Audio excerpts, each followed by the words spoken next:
Event number two. Event number two is going to be 8 different individual tasks. You have 4 people on your team. Each person must take 2 of these tasks. Must take 2. Each person must take 2. Okay, so there's no other way to slice this pie. If you're on a team, you're doing only 2 of these things. You guys decide how to disperse your team members to get what you think will be the best result here. There will not be scaling allowed in this, so you have to do the best you can with what is given here. The first thing that we're gonna do when we get to event 2 is we're gonna take the 17 players from the 17, there are 17 teams, so we'll take 1 from each team who has been assigned to run the mile, and they will go run the mile out of here, through the tunnel, the way we do it, and they'll come back. We actually don't care what your time is. You're gonna be ranked in the order that you finish, 1st, 2nd, 3rd, 4th, 5th, 6th, and so on, and whatever your placing is, your team gets that many points. Obviously, less points will be preferred in this type of scoring system. So whatever rank you come in, again, your team will get assigned that many points. That's gonna be true for all of these things. Whatever place you get compared to everyone else who did that task, your team will get assigned that many points. So 1 mile run will go first. As that kicks off, we'll start opening up the rest of the stations. We'll have judges and stations to do each of these things. So now I'll run through them from top to bottom in order. Actually, before I do that, there are 2 weightlifting exercises here. There's a bench press task and a max clean and jerk, max weight clean and jerk. For this event, we'll run for about an hour. For about the first 30 minutes, we'll have bench press stations set up. Then those are gonna go away. And for the second half, we will have the lifting decks empty for the clean and jerk attempts. Okay, 5-minute kettlebell clean and jerk. So on the kettlebells, 2 kettlebells, you pick the weight. They go through your legs like a kettlebell swing to the front rack and then shoulder to overhead, showing control overhead. So, and then they must come back to the front rack on the way down and back through the legs. Back to the front rack, back overhead. Your rep will count when your judge says the number of repetitions that you've completed. So through the legs, shoulders, boom, I show control. My judge says 1. My kettlebells come back to the shoulders, back through the legs, back to the shoulders, 2. You guys will not be allowed to poke through a lockout and drop back into a front rack position. Your judge has to see control. The more control you show, the quicker the judge is likely to start counting. So start your initial reps off really, really good. Your score here will be the weight of your kettlebells multiplied by the number of reps you do. So you will get to pick the weight of your kettlebells and figure out how to maximize 5 minutes. If you set your kettlebells down on the floor, that's it. However many reps you have, that is your score. You may not set the kettlebells down. There are only 2 places you can rest. You can rest in the front rack position with the kettlebells here. You can rest in the overhead position.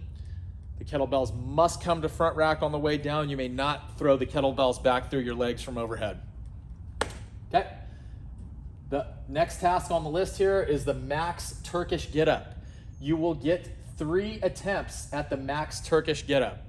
Okay. So when you go to the judge, you can practice outside or whatever you want, warm up. But when you go to a judge, you will get 3 tries to lift the heaviest kettlebell. You'll start laying on the floor. You'll stand up, kettlebell overhead, and lay back down to the floor. You must show control in the standing position and back at floor level. You can't fall on the floor and drop the kettlebell, okay? 500-meter row. The rower needs to be set for a 500-meter row so we get a precise measurement at the end of that. We'll have some rowers set up for that station. Max reps body weight bench press. There'll be warm-up benches set up and 1 or 2 benches with judges to test. You get 1 try at this. You will have to weigh in. So whoever does this is going to have to step on a scale and show their body weight. We're gonna round up to the next 5 pounds from whatever your body weight is. And you're gonna do as many reps as you can. Touch your chest, lock your elbows. Touch your chest, lock your elbows. 1 try. Mile run we already went over. There will be a max double under test. You'll get 2 tries at this. Whoever's doing this gets 2 tries. So when you go to the judge and say, hey, this is an official try, they count.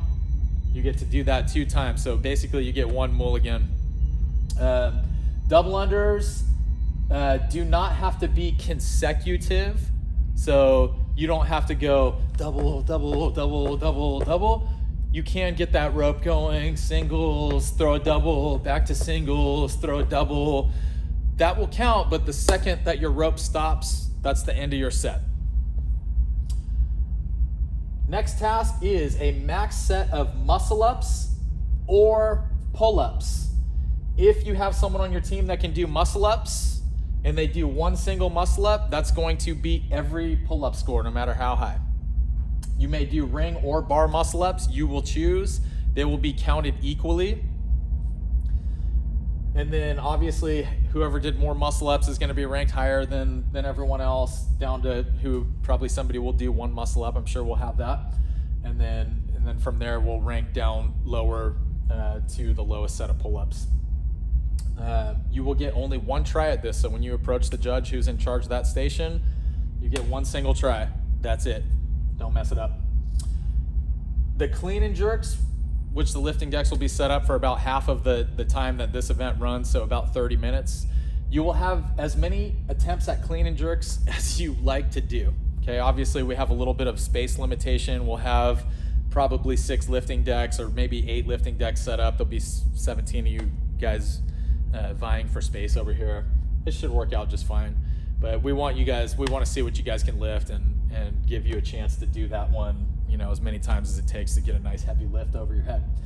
So everyone competes, or let me put it this way, each person does 2.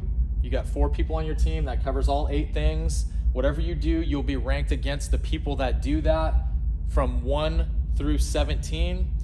All of those points will be tallied, and whoever's team has the lowest point total will be the winner.